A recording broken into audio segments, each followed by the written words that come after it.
এই খালাস एक्सचेंज करा ला एक्सचेंज दुटा एक्सचेंज करा ला गाइस को बोले तू তোমাদের নামটা এখন প্রেজেন্ট করি জি ম্যাম बाबा का রুল 1 বল্টু প্রেজেন্ট ম্যাম বিজলি 2 প্রেজেন্ট ম্যাম চুমকি প্রেজেন্ট ম্যাম আচ্ছা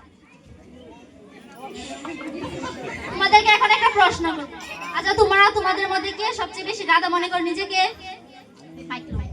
তুমি নিজেকে গাধা মনে করার কারণ কি না ম্যাডাম আপনি একা দাঁড়িয়ে আছেন তাই আমিও দাঁড়ালাম ও ম্যাডাম বসো আচ্ছা বাচ্চারা তোমরা একটা কথা মনোযোগ দিয়ে শোনো ম্যাডাম এই বাজে এবার কোন অনেক পুষ্টি রয়েছে তোমরা গরুর দুধ খেলে কিন্তু বুদ্ধি ও জ্ঞান বাড়ে তোমরা নিয়মিত গরুর দুধ খাওয়ার চেষ্টা করবে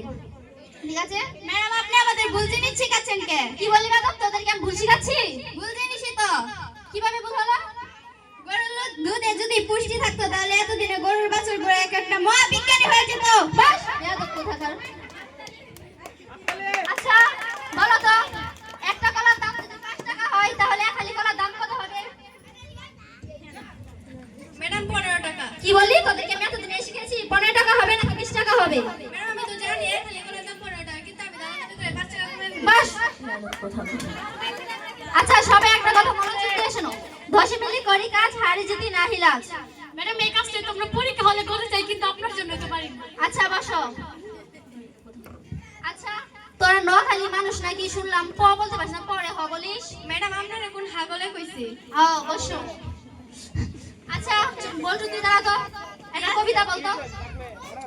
আমাদের পড়ালেখা চলে বাকে বাকে পরীক্ষার আগে তাই বহু জাম থাকে পার হয়ে যায় দিন পার হয়ে রাত বিশাল বড় ছেলেবা থেকে মাথায় পড়ে হাত বাস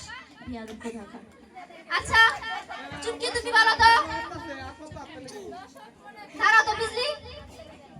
বলো তো যে সবচেয়ে বেশি খেলাধুলা করে তাকে কি বলে ম্যাম খেলোয়াড় আর যে সবচেয়ে বেশি জানে তাকে কি বলে ম্যাম অবশ্যই জানোয়ার বসো আচ্ছা বলতো তুই দাঁড়া তো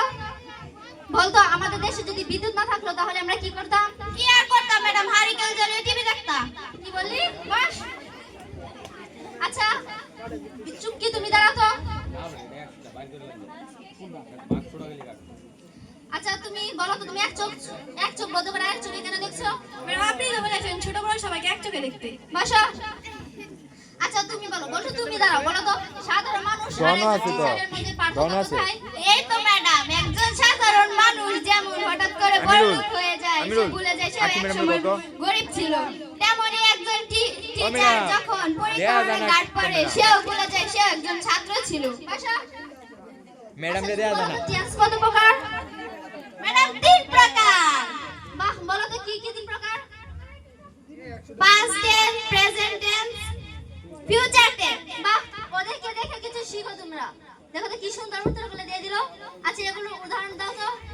পাস্ট টেন্স আপনার মেয়েকে দেখেছিলাম প্রেজেন্ট টেন্স আপনার মেয়ের সাথে ভালোবাসি আপনার মেয়েকে বাগিয়ে নেব এটা হচ্ছে ফিউচার টেন্স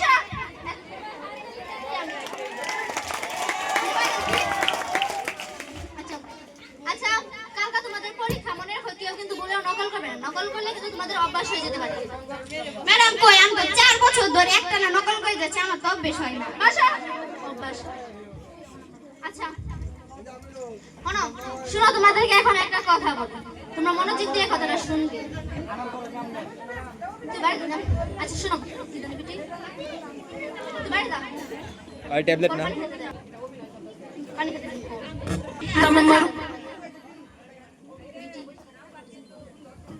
জুনাই কামিল ম্যাম কি বললি তুই নতুন ইংলিশ কথা শিখছিস জুনাই আপনার থেকে শিখেছি কিভাবে আপনি যখন বলেছিলেন মে আই কামিন তখন তো মে মাস ছিল আর এখন তো জুন মাস তাই আমি জুনাই কামিন বললাম বাস তোদেরকে আমি জুনাই কামিন শিখেছি তাই না বেশি বুঝিস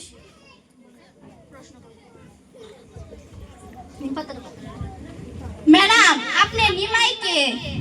আপনি আব্দুল্লাহকে নিমাই বলে ডাকেন কেন আরে ও তো আমাকে প্রতিদিন নিম বাজারে দেয় তাই তো ওকে আমি নিমাই বলে ডাকি ম্যাডাম আমি যদি আপনাকে প্রতিদিন জাম পাতা এনে দিই আপনি আমাকে কি বলবেন আমাকে জামাই বলে ডাকবেন আশা জামাই বলে ম্যাডাম আপনি তো সবসময় প্রশ্ন করেন আমি একটা প্রশ্ন করি আপনাকে জি বলো আপনি যদি রাস্তায় যাওয়ার সময় দেখেন যে একটা 500 টাকার নোট আর একটা 100 টাকা নোট পড়েছে, আপনি কোনটা নিয়ে বেছে নেবেন? অবশ্যই 500 টাকা নেব। ম্যাডাম দি আবুলার মতো কথা কয়, আমি হইলো দুইটা পয়েন্ট পাইতাম বাস। আচ্ছা সবাইকে ধন্যবাদ। ধন্যবাদ, আমাদের অভিনয় এখানে